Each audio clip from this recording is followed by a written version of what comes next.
السلام علیکم ګرانو دوستانو، جوړ په خیر. کله چې مور او پلار له ماشوم څخه د لوی انسان دنده غواړي نو په ماشوم څه کیږي؟ دا اړوند به خبرې وکړو. ګرانو دوستانو، د سالم ماشوم روزلو په پلیلیست کې تاسو یاست او دا ویډیو ګوري. ما ځینې چلندونه تاسو ته معرفي کړي و، هغه رفتارونه یا چلندونه چې ماشوم ته زیان رسوي. هغه تحقیر او سپکاوی و، کمال غوښتنه او شرطي مینه و، کنټرولول و، تنبیه کول و، عاطفي محرومیت او د احساساتو مهارول و. شپږم متکی او ځان غوښتونکي والدین و چې نن بحث پر کوو. اووم له حده زیاته مداخله. اتم بدبیني. نهم له حده زیاته اسانیونه. دا هغه شیان دي چې پر ماشوم ته زیان رسوي. نن موږ شپږم بخش وایو چې متکی او ځان غوښتونکي والدین دي. راځو دا اړوند خبرې کوو. آیا کله مو داسې ماشوم لیدلی دی چې عمر یې کم وي خو د یو لوی انسان په شان ژوند کوي؟ داسې ماشوم چې تل د خپلو کوچنیو خویندو او وروڼو ساتنه کوي، کور کارونه ترسره کوي، د مور او پلار ستونزې اوري او حتی هڅه کوي چې هغوی آرام کړي. کیدای شي خلک دغه ماشوم ډیر هوښیار، مسؤلیت منونکی او قوي وبولي، خو کله کله د دې ظاهراً شو چلندونو تر شا یوه جدي ستونزه موجود وي. ماشوم مجبور سوی دی چې تر خپل وخت مخکې لوی سي.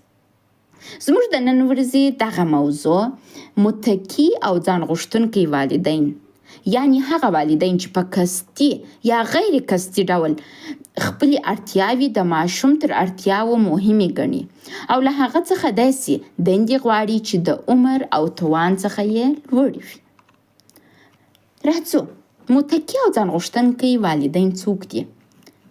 متکی او ځان غوښتونکي والدین تل داسې نه دي چې له خپل ماشوم سره هیڅ مینه نه لري. نه خیر، نه. کیدای شي هغوی له ماشوم سره ډیره مینه ولري، خو له ماشوم سره په اړیکه کې تر ډیره خپلو اړتیاو ته پام کوي. په داسې کورنۍ کې د مور، پلار او ماشوم رولونه کرار سره بدلیږي. د دې پر ځای چې مور او پلار د ماشوم ساتنه وکړي او ملاتړ یې وکړي، ماشوم احساس کوي چې باید د مور او پلار ساتنه وکړي. د دې پر ځای چې والدین د ماشوم ستونزې واوري، مشکلات یې واوري، خپل شخصي ستونزې له ماشوم سره شریکوي او له هغه څخه د ملاتړ، پوهېدنې او آرامتیا تمه کوي. ماشوم شاید فکر وکړي چې زه باید خپله مور آرامه کړم، زه باید خپل پلار څخه ساتنه وکړم، زه د خپلې کورنۍ د خوشحالۍ مسؤل یم. که زه د کور کارونه ونه کړم هر څه به خراب سي. زه حق نه لرم چې ستړی، خفه یا اړتیا لرونکی واوسېږم. په دې ډول ماشوم د کوچنیوالي د تیرولو پر ځای د لویانو ځینې مسؤلیتونه پر غاړه اخلي. ماشوم ولې د والدینو له دې چلند څخه په قهر کیږي؟ هغه ماشوم چې په دې ډول روزل کیږي شاید په زړه کې ډیر قهر ولري. د دې قهر دلیل دا دی چې له ماشوم څخه داسې کارونه غوښتل کیږي چې د هغه له عمر سره برابر نه دي. ماشوم لا هم لوبو، زده کړې، استراحت او د مور او پلار ملاتړ ته اړتیا لري، خو نه یو دم مجبوریږي چې د یو لوی انسان په رقم ژوند وکړي. کیدای شي له ماشوم څخه وغوښتل سي چې د خپلو کوچنیو خویندو او وروڼو ساتنه به هم کوي.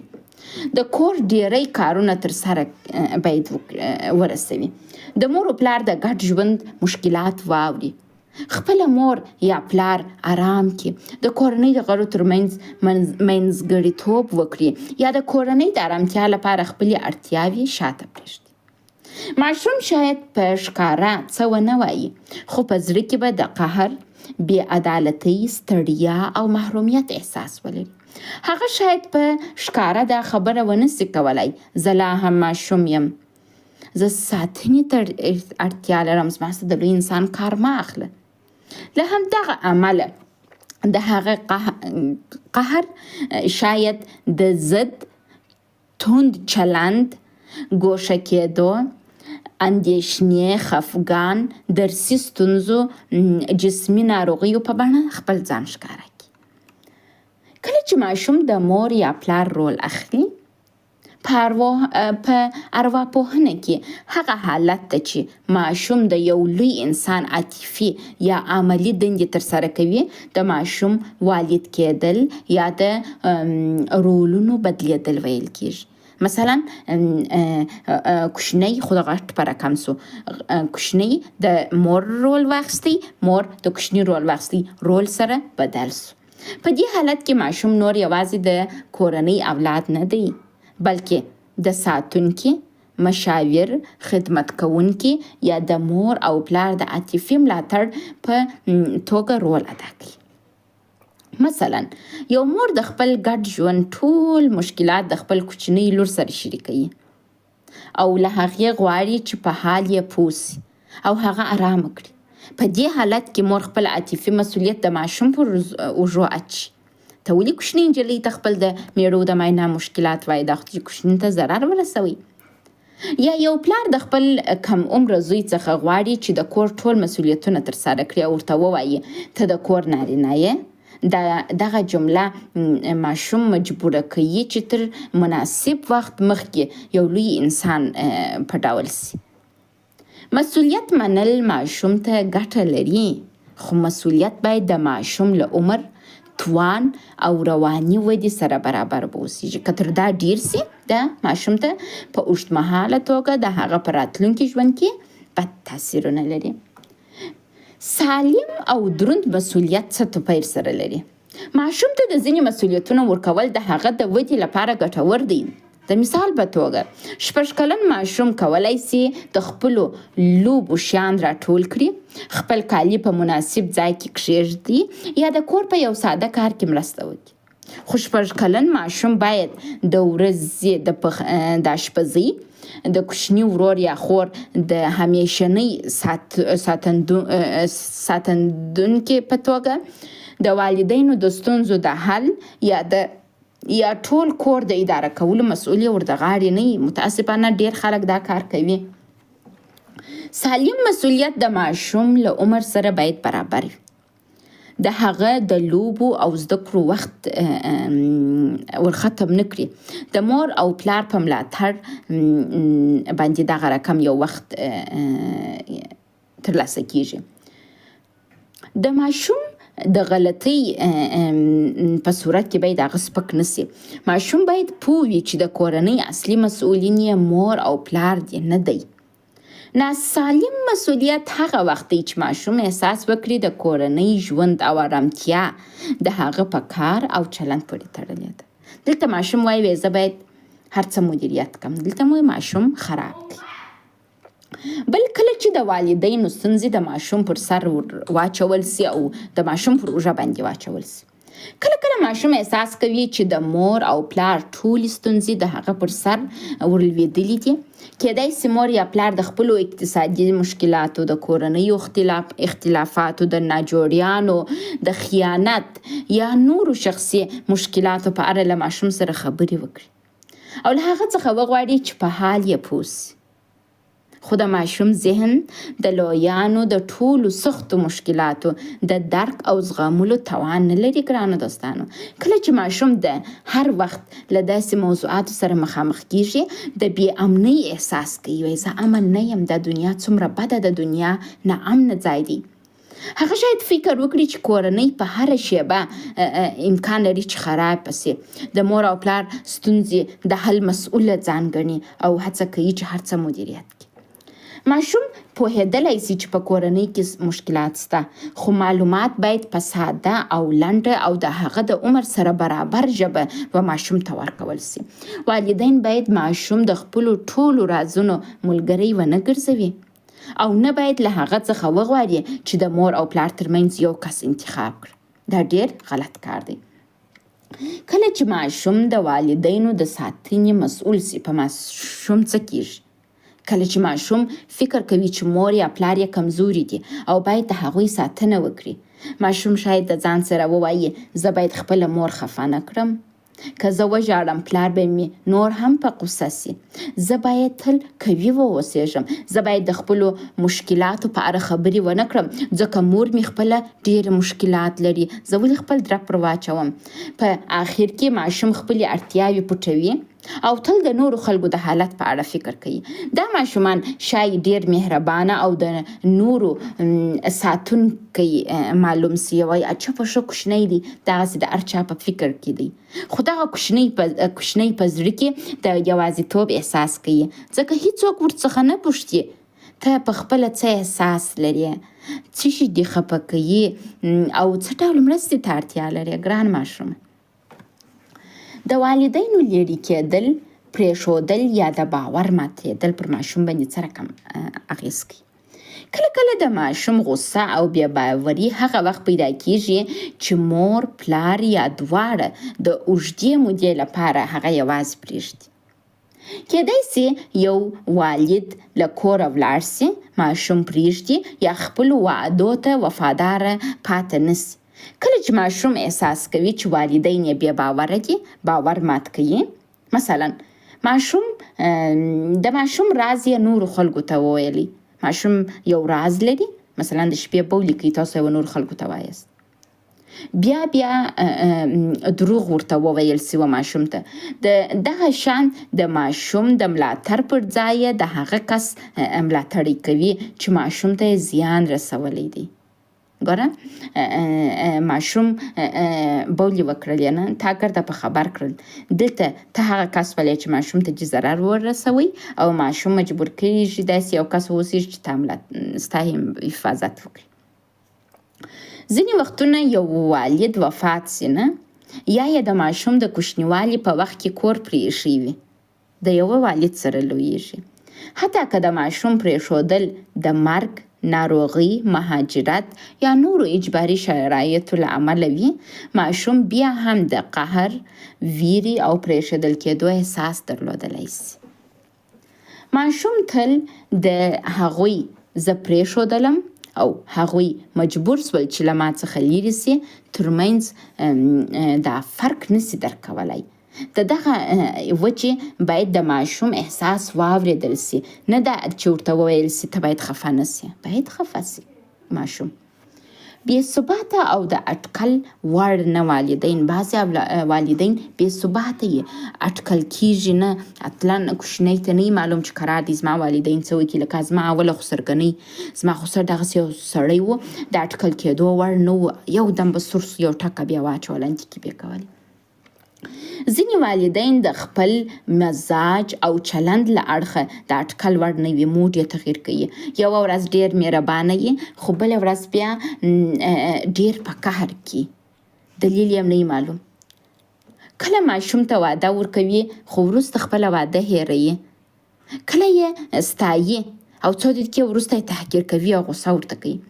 کله چې د مور او پلار چلند د اټکل وړ نه وي، ماشوم نه پوهیږي چې څه به پیښ سي.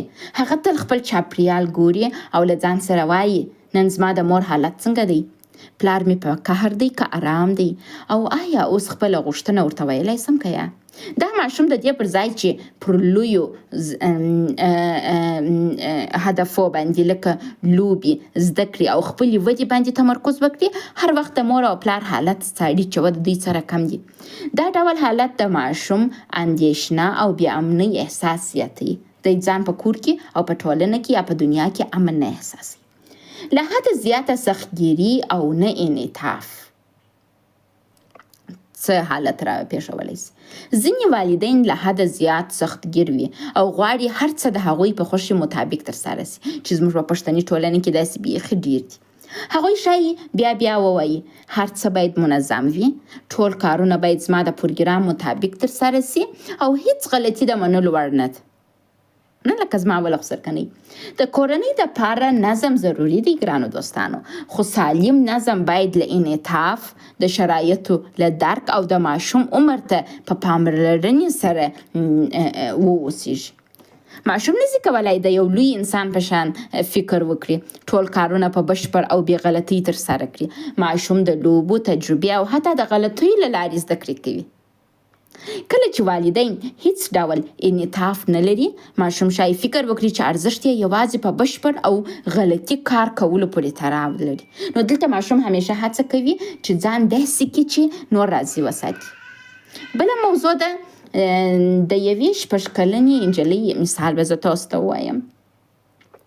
فکر وکړه یو 6 کلنه نجلۍ مکتب ته ځي، خو د مکتب ترڅنګ مجبوره ده چې د کورنۍ کالي سره منظم کړي، خپل کوچني ورور ته سهارنۍ ناشته جوړه کړي او د هغه ساتنه وکړي. مور ورته وایي وګوره زه هوښیاره لور څومره کارونه کوي. په ظاهره دا یو ستاینه ده، خو تر شا یې دا پټ پیغام کیدای سي ته هغه وخت ارزښت لري چې زما کارونه ترسره کړي. یعنې کوچنی دا احساسوي چې ولاکه زه ښه کارونه ترسره کړم نو پر مور باندې ګرانه یم، کنې نه یم. مور شاید ورته ووایي زه پوهیږم چې ته لا هم ماشومه یې، خو باید زما ساتنه وکړې ځکه ته قوي یې. په ظاهر دا جمله هم ستاینه ده، خو په حقیقت کې د مور د ساتنې مسؤلیت د ماشوم پر اوږو اچول کیږي او ماشوم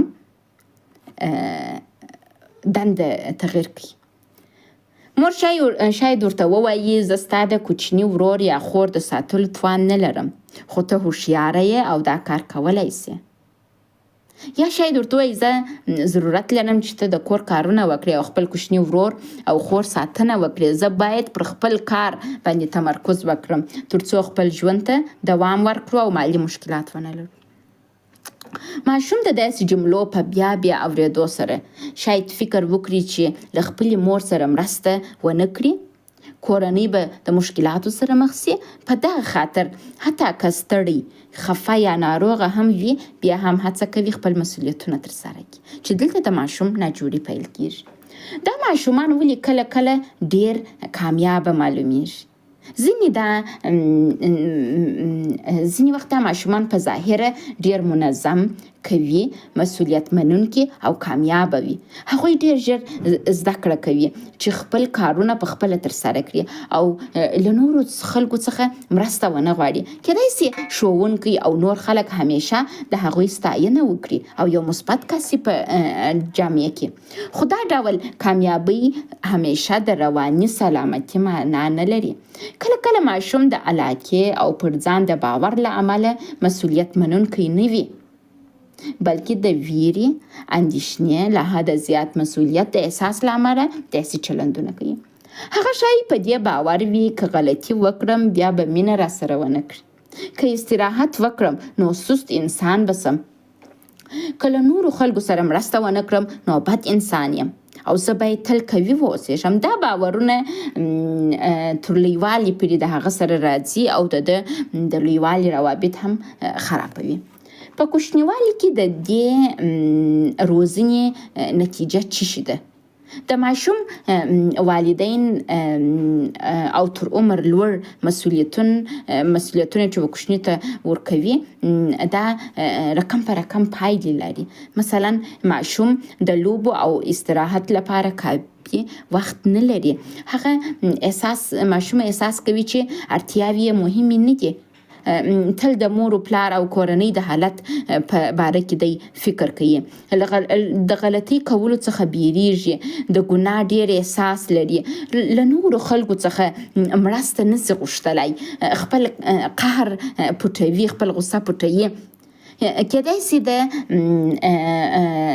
اندېښنې، ستړیا او د تمرکز له ستونزو سره مخ سي. یعنې دا کوچنی به تمرکز نه لري، د ستړیا احساس به همیشه کوي او همیشه به په زړه کې فکرونه کوي.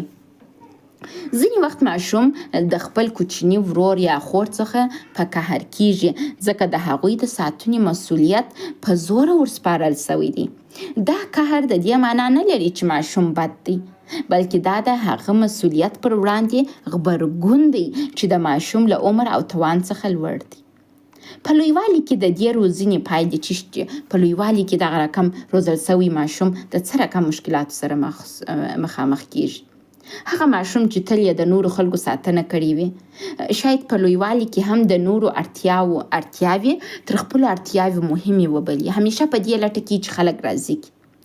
هغه شاید داسې اړیکو ته داخل سي چې تل پکښې د نورو خلکو د ژغورونکي، ساتونکي او د ستونزو د حل کوونکي رول ولوبي.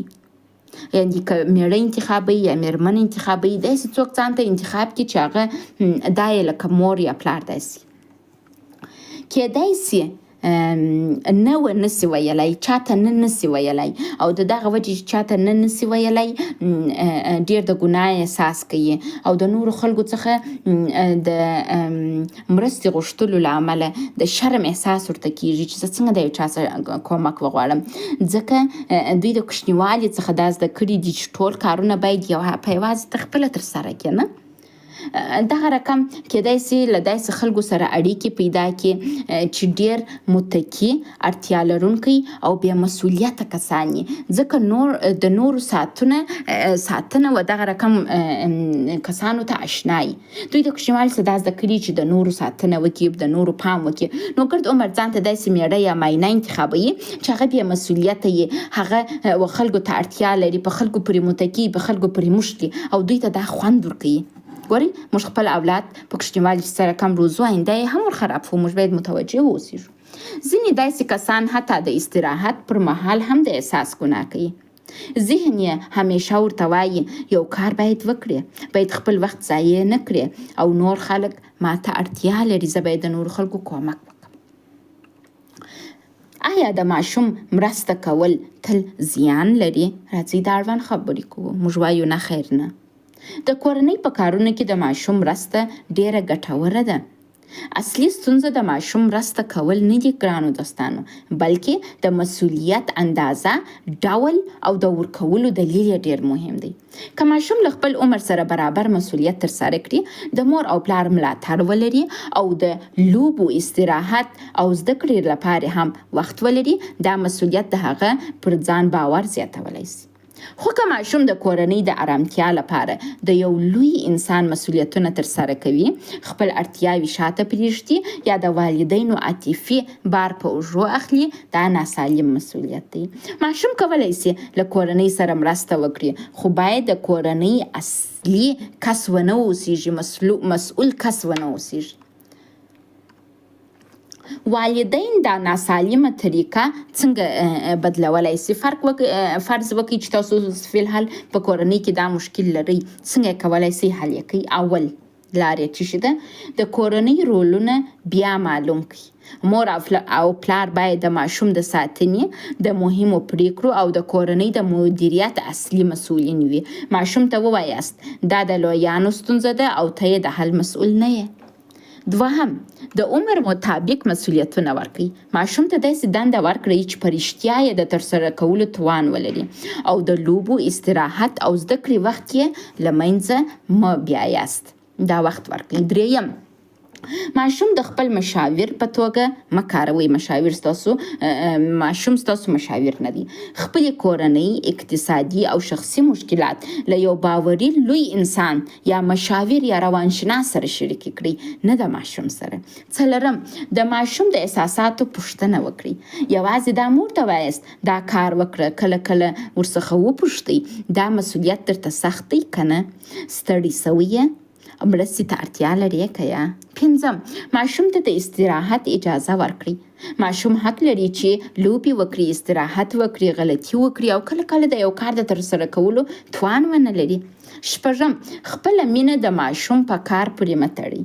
ماشوم ته ښکاره کړئ چې حتی کوم کار دی ونه هم کړي، غلطي وکړي یا مرستې ته اړتیا ولري، بیا هم د مینې او درناوي وړ دی. ورته ووایاست زه ستا د خپل وجود له امله خوښوم، ځکه چې ته زما زوی یا لور یې، نه یوازې د هغو کارونو له امله چې ته یې ترسره کوې، نه دا چې زه ستاسو یو کار غواړم بیا زه تا ګرانوم. اووم، د غلطۍ په وخت کې بخښه وغواړئ.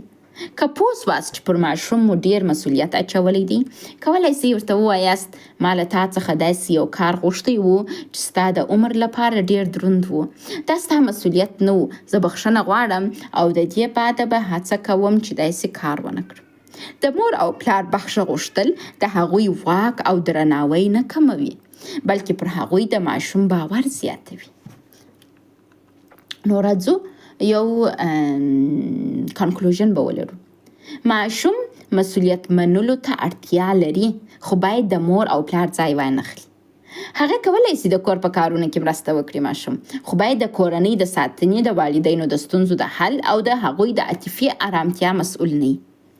هغه ماشوم چې تر وخت مخکې لویېدو ته مجبوریږي شاید په ظاهري قوي او خپلواک ښکاره سي، خو په زړه کې به ستړی، په غصه او یوازې وي. د مور او پلار دنده دا ده چې ماشوم ته د ماشوم په شان د ژوند کولو اجازه ورکړي، لوبې وکړي، زده کړې وکړي، غلطي وکړي، مرسته وغواړي او پوه سي چې یو باوري لوی انسان یې ساتنه کوي.